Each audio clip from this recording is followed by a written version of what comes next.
The restaurant's candlelight flickered across Kira's face as I gazed into her warm brown eyes. It was our 10th wedding anniversary, a milestone I'd been looking forward to for months. My job had been incredibly demanding lately, but tonight was about celebrating our love and commitment. "Happy anniversary, sweetheart," I said, raising my glass of Merlot. "Here's to many more years of—" The dining room door burst open with a bang, and a tall, slender man swaggered in like he owned the place. I immediately recognized him as Kira's cousin, Marlon, whom I hadn't seen in over a decade. His eyes scanned the room before locking onto our table. Well, if it isn't the happy couple," Marlon announced, his voice dripping with condescension as he approached uninvited. "Fancy meeting you here." Kira's face drained of color. "Marlon? What are you doing here? Can't a guy drop in on his favorite relatives?" He slid into the empty chair beside Kira, helping himself to her untouched glass of wine. My stomach knotted as I studied his unshaven face and disheveled shirt. Marlon had always been a smooth talker, but something about his sudden appearance reeked of trouble. "We weren't expecting you," I said carefully. Marlon waved a dismissive hand. "Surprise visits are more fun, don't you think? No dull expectations to live up to." "I haven't heard from you in years," Kira said, her brow furrowed. "Where have you been?" "All over, really." Marlon topped off his glass. "I've been exploring my options, let's say. Seeing the world, taking some risks. Maybe it's time I settle down for a bit." He shot me a pointed look. "If you'll have me, that is." My jaw clenched at his subtle implication. "Of course, we're family, after all." An uncomfortable silence stretched between us. The joyous atmosphere shattered like cheap dinnerware. I fought to keep my expression neutral as Marlon proceeded to dominate the conversation, regaling us with embellished tales I found increasingly hard to believe. When the check finally arrived, Marlon insisted on covering it over my objections. "It's the least I can do for my favorite couple," he said with a wink that made my skin crawl. Outside, a cold drizzle had begun to fall. Marlon draped an arm around Kira's shoulders, pulling her close. "Why don't we continue the celebration back at your place?" I opened my mouth to protest, but Kira spoke first. "I don't see why not. You'll have to tell me all about your adventures, Marlon." The glint in Marlon's eyes said he had bigger plans than swapping stories. As we climbed into the car, I couldn't shake the feeling that our carefully constructed lives were about to be disrupted in ways I couldn't fathom. True to his word, Marlon showed no signs of leaving after our disastrous anniversary dinner. He insisted on crashing at our place until he could get back on his feet. Against my better judgment, Kira agreed, still clinging to some misguided familial obligation. Over the next few weeks, Marlon worked his way into our daily routines with maddening ease. He'd lounge around the house, drink my beer, and help himself to whatever he wanted, all while soaking up Kira's attention like a remora to a shark. "Rowan's been working too many hours at that soul-crushing job," he'd tell her with a conspiratorial smile. "You deserve to be appreciated, sis." I wanted to wring his scrawny neck every time he pulled that fake concern act.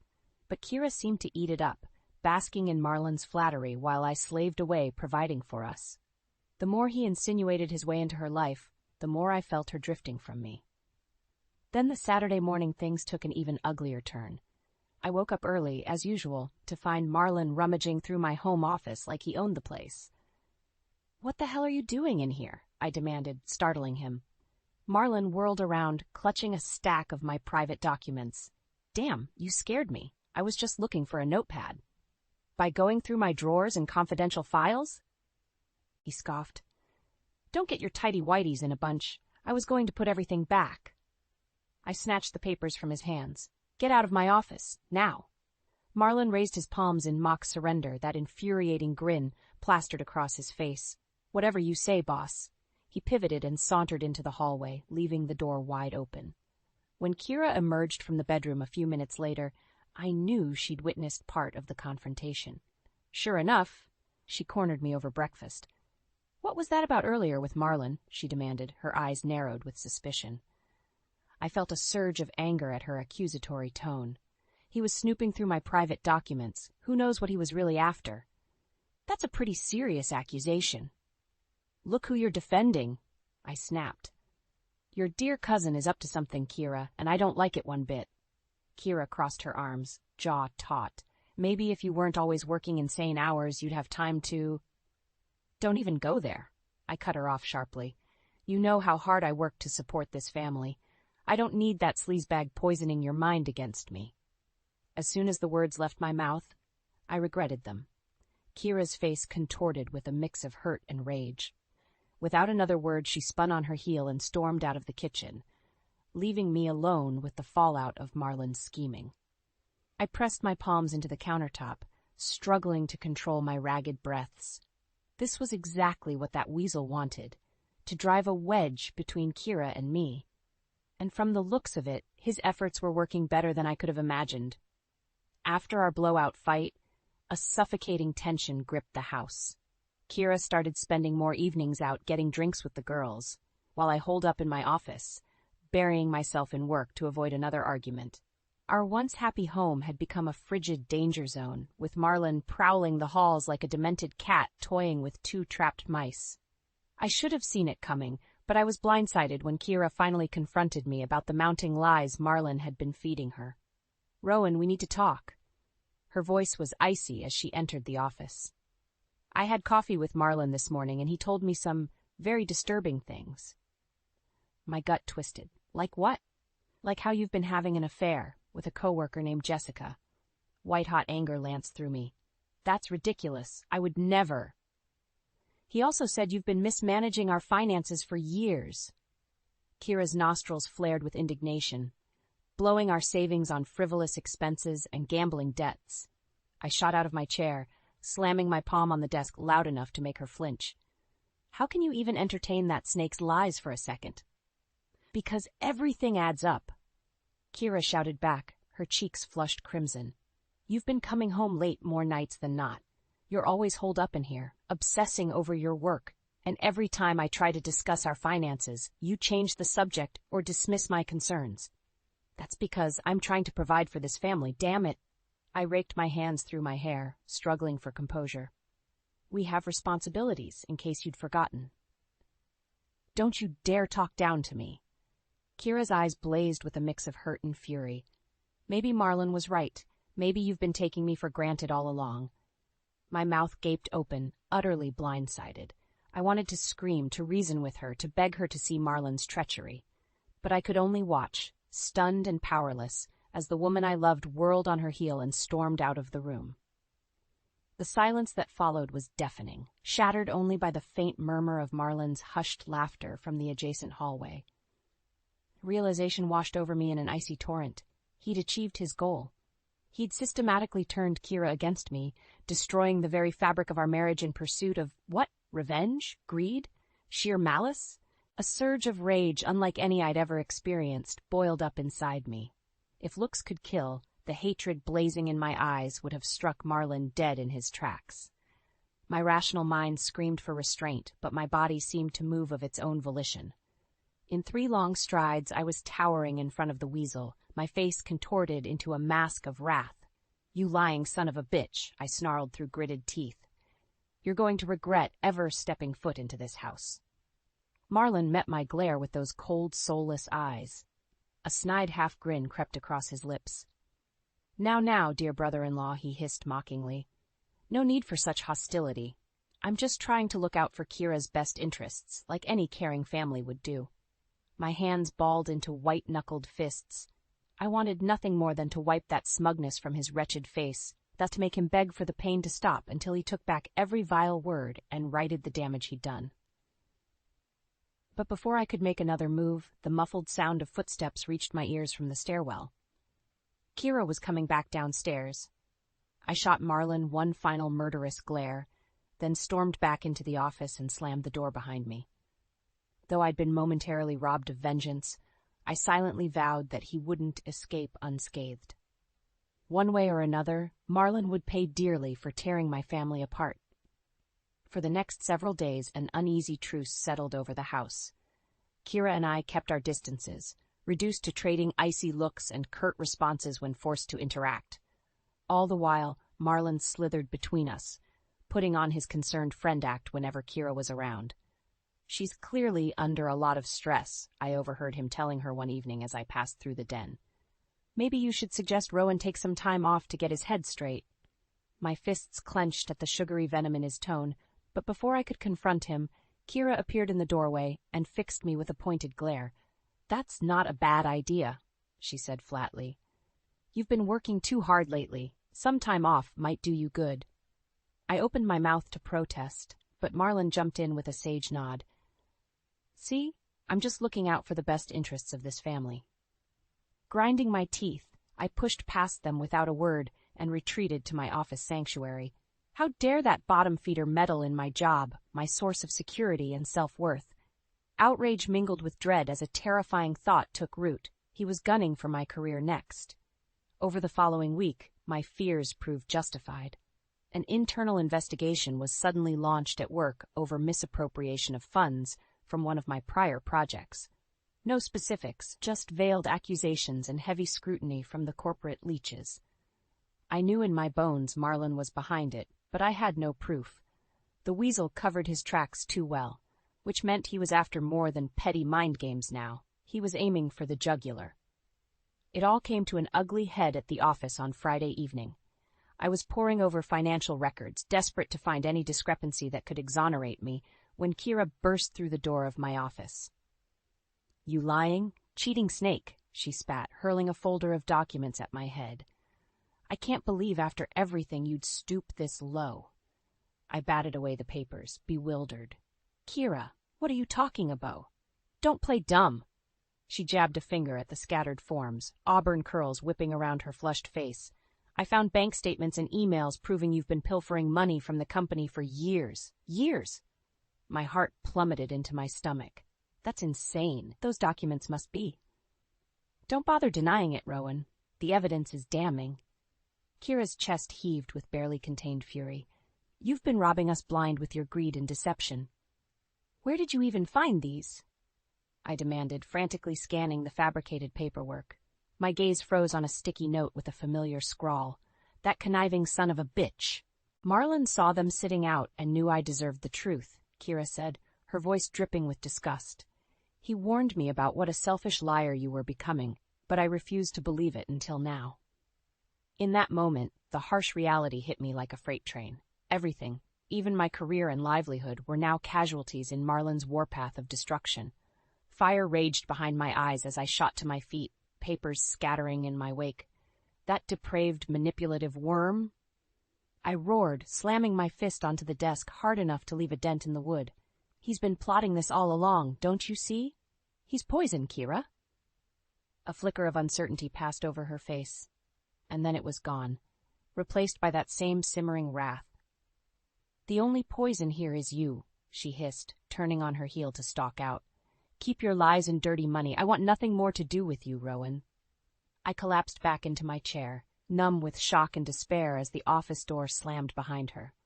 Just like that, in one fell swoop, orchestrated by Marlon, everything I'd worked so hard to build, my reputation, my career, my marriage, was crumbling to dust.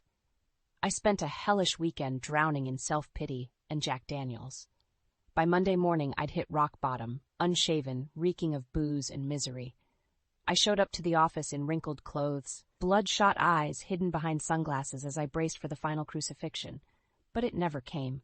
Instead, Kira was waiting in the parking lot, looking just as haggard and remorseful as I felt. "We need to talk," she said flatly as I trudged closer. "Somewhere private." My tongue felt like leather. "If this is about the divorce papers, it's not." She inhaled deeply, chewing her bottom lip. "It's about Marlon." A surge of anger momentarily lifted my hungover fog. "What more does that snake need to slither into? He's already stolen my job and my family." "That's just it." Kira's gaze grew pained. "Those documents I found, they're fabricated, completely fraudulent." The words hung between us, weighted and damning. I wanted to feel vindicated, relieved that she finally saw the truth. But after so many blows, I just felt numb. "How can you be sure?" I asked quietly. "I hired a private investigator to look into Marlon's past," she admitted. "He has a reputation for this kind of sociopathic behavior, using lies and deceit to turn families against one another for his own twisted aims." A sour taste flooded my mouth, anger and hatred reigniting in my gut. That sadistic worm had shattered every shred of trust, every ounce of love Kira and I once shared, all for his own sick enjoyment. So now you know, I shrugged weakly. Fat lot of good it does me now. My life is still in ruins. Kira stepped closer, laying a trembling hand on my arm in a gesture that just days ago would have made my heart leap. Now it only wrenched my chest tighter. Not if we fight this together, she said, gaze hardening to steel. If we can expose Marlon, bring his selfish cruelty to light, maybe we can undo some of the damage. I studied her expression, searching for any hint of the doubt or contempt that had consumed us both so thoroughly. But her jawline was set, her eyes clear and determined. The guardians of our past were finally, mercifully gone. How? I asked hoarsely. That worm covered his tracks too well. Nobody's going to believe a couple of bitter divorcees over. That's why we can't just accuse, Kira cut me off. We need solid proof of what Marlon did. Evidence so damning, so irrefutable, it will crush that demented ego of his once and for all. Her hand found mine, giving it a reassuring squeeze. Suddenly I was acutely aware of the scriptured calluses earned from years of teaching, the faint citrus scent of her shampoo that used to linger on our pillows. That investigator already provided copies of testimony from some of Marlon's past victims, she continued. With the right records from our own situation, phone logs, emails, anything he didn't think to tamper with, we can weave together an undeniable trail of his emotional abuse and psychological torture. My head swam as her plan took shape. It was audacious, risky even. But after enduring so much agony, the prospect of vengeance catalyzed a burning fervor within my soul. Okay, I said with a resolute nod. Together then. No more pulling punches with that manipulative bastard. A grim smile tugged at the corner of Kira's mouth. We hit him with everything we've got. It's the only way to make him pay for what he's done. The fire rekindled behind her eyes reminded me of the strong, passionate woman I fell in love with those years ago.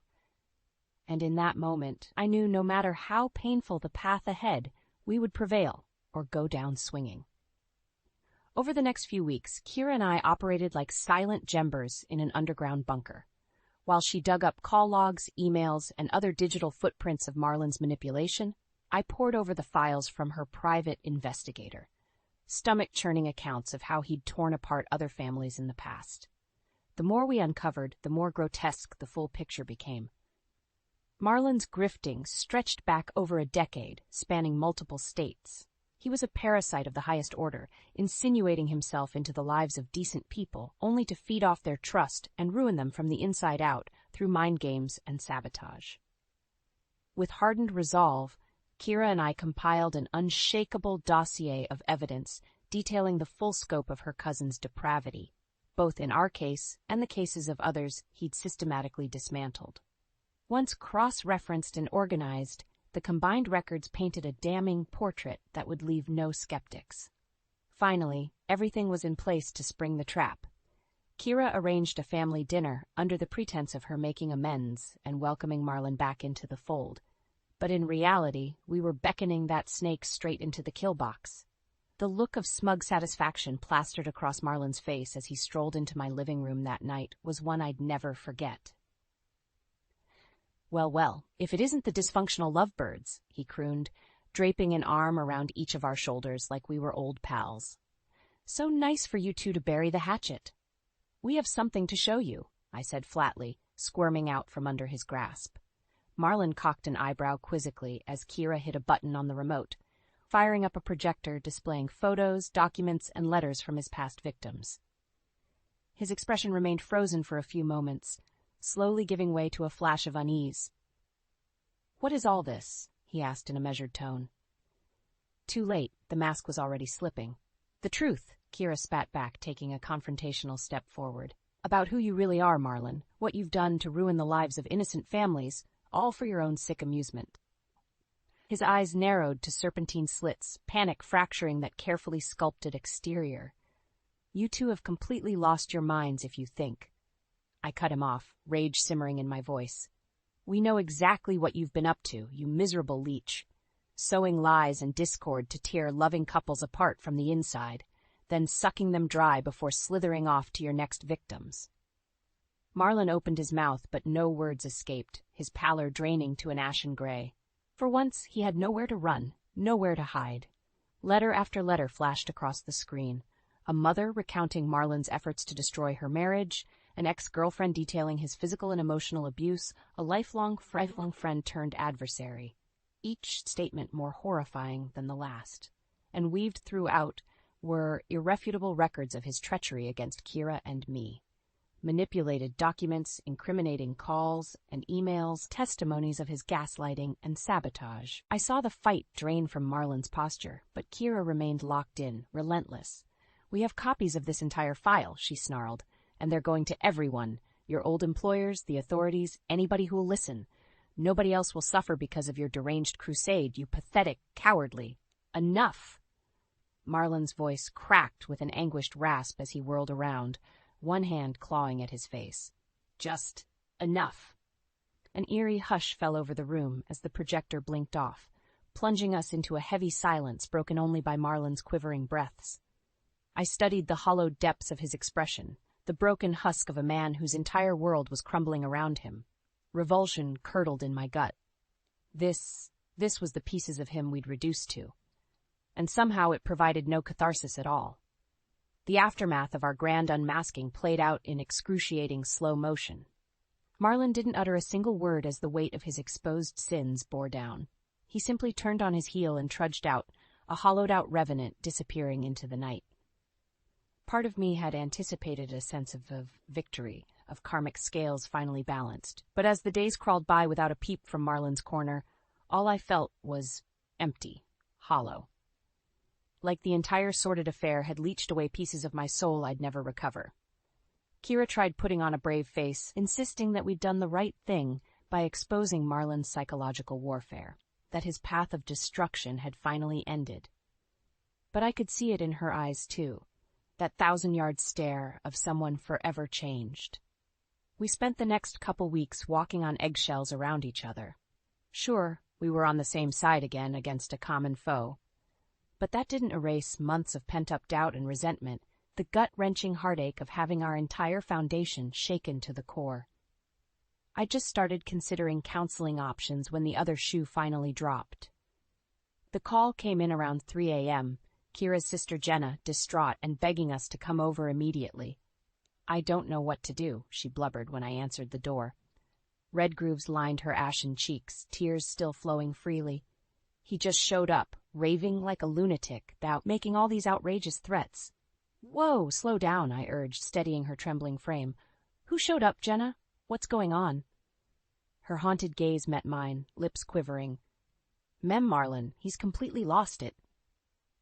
Like a wolf catching the scent of prey, I felt an electric surge shoot through my system. Without a word, I sprinted down the hall toward the loud commotion reverberating from the den. Jenna's husband Blake was there, along with two of his frat brother buddies, attempting to subdue a wild-eyed Marlon thrashing against their restraints. His clothes were disheveled, blonde locks matted with sweat, a broken bottle from the liquor cart clutched in one hand like a jagged shiv. "You self-righteous pricks," he howled, spittle flying from his contorted maw. "Trying to take away the only family that ever gave a shit about me? I'll bleed you all dry before I let that happen. Marlon, put the bottle down," Blake shouted over the chaotic snarls.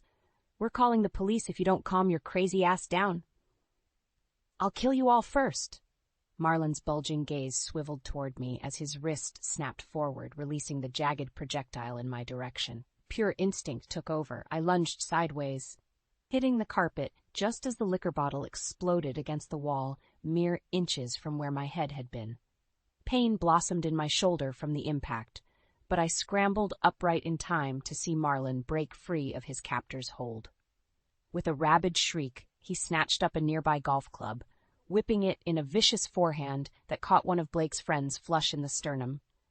The dull crack of metal on bone was obscenely loud, the man's scream gurgling off into silence as he collapsed like a rag doll. Unbridled panic seized my chest, but I refused to go down a helpless victim. Vaulting the sofa, I crashed into Marlon from behind, just as that makeshift bludgeon started arcing toward Blake's head. We slammed into the ground in a tangle of flailing limbs, the golf club clattering uselessly aside as my momentum drove us both into the entertainment center. Frames and knickknacks rained down in a shatter of glass and porcelain, but I scarcely felt any of it. We grappled furiously, each fighting for dominance like two reptilian brains stripped of reason. Marlon howled like a wounded animal as my clenched knuckles pounded against his face, splintering bone with a sickly series of muffled crunches. Blows ricocheted off my ribs, head, back. I screamed in unrestrained fury, raining down vicious retribution against the personification of every slight, every betrayal endured over those agonizing months. Until finally, Marlon's feeble resistance ceased, his battered form going limp beneath me. Only then did I realize the shrill ringing in my ears was my own voice, red-stained and hoarse from exertion. The metallic stench of blood saturated the hazy air, mingling with the scent of shattered hopes and shattered lives. Kira appeared silently in the doorway, her palm covering her mouth as tears streamed down her face. I glanced down at Marlon's ruined mess, my heaving chest caked with crimson. In that moment, I understood the cold truth, that my freedom came at the cost of a piece of something irreplaceable. No going back now. This path had already consumed too much of my soul. The aftermath of that night was a blur of police statements, lawyer consultations, and round-the-clock news coverage speculating about the bloody family feud. Marlon ended up in the hospital under heavy security, while Jenna's friend Andrew remained in critical condition from the vicious golf club attack. The fallout extended far beyond physical wounds. My job terminated me on grounds of conduct violation, despite moving to dismiss the frivolous misappropriation investigation Marlon had fabricated. One more casualty in his path of destruction. For Kira's part, she tried putting on a brave face, assuring me we'd get through this latest storm clouds, that I'd acted in self-defense against Marlon's psychotic rampage. But I could see it in her eyes, too, that haggard, hollow look of someone eternally changed. 3 miserable weeks crawled by before Marlon's hospital stay ended with his booking into county lockup. No chance at bail, the prosecutor assured us, given the menacing paper trail and violent charges filed by multiple victims. Perversely, having him behind bars brought no sense of relief. Only a dull, throbbing emptiness. Like my old life had been cut out with medical precision, leaving just a gaping wound struggling to heal. "We need to get away from this place," Kira told me one night over the dinner she'd stopped insisting we eat together at the table. "Get some distance before it consumes us too." I grunted half-hearted agreement, pushing limp peas around with my fork. Every daily routine now felt like sleepwalking through a funhouse nightmare, all the familiar scenery present, but twisted beyond recognition. So we went through the motions of forging an exit strategy, packing up what little either of us still clung to in preparation for putting the house on the market, finding new job prospects in cities far removed from the shadow of Marlon's reign of terror. All the while, neither of us daring to verbalize what still hung unspoken, that no amount of geographic distance could fully heal the scars left on our marriage. The trust demolished, the intimacy shattered by forces we remained powerless to prevent. Kira's gaze told me she felt it too whenever our eyes met across the empty living room, that colossal rift, seemingly insurmountable. Yet in those fragile, solemn moments, I also caught fleeting glimpses of the steadfast partner who'd once fearlessly walked by my side, the woman whose loyalty and strength I'd fallen so irreversibly in love with those years ago before the darkness descended. It gave me just enough selfish hope to continue putting one foot in front of the other. The light at the end of that long, winding tunnel finally emerged on an overcast Tuesday morning when Kira called me at the temp labor job site I'd been grinding away at. "This is it," she said in a reedy tone usually reserved for graver matters. "My last day." My heart hitched at her words, fingers anxiously combing through thinned clumps of hair. "Last day? For what?" "At Oakview Elementary. I resigned this morning." A wavering sigh followed, like she'd removed an atlas-sized burden from her shoulders. "We both need to start over completely, Rowan, to leave this behind and commit to rebuilding what's left." A profound mixture of emotions washed over me in that moment. Pride for her resolute spirit, grief for the treasured passions now abandoned, and something deeper, more profound, a sense of liberation, just as she'd described. We could leave the past 6 months, that entire abysmal chapter of torment, behind. Wipe the slate clean to reclaim the precious remnants of our fractured bond and fortify them into something stronger, something rebuilt from the ashes of Marlon's scorched earth campaign, something reborn and tempered by the fire. My throat constricted as I absorbed the weight of her words, unable to respond. But some part of Kira must have sensed my unspoken thoughts through the static, because her voice softened to that familiar, comforting tone when she whispered, "It's time to come home, babe, to each other." I swallowed hard against the surge of emotion, blinking back the sting in my eyes as the world outside seemed to reset on its axis. "I'm already on my way."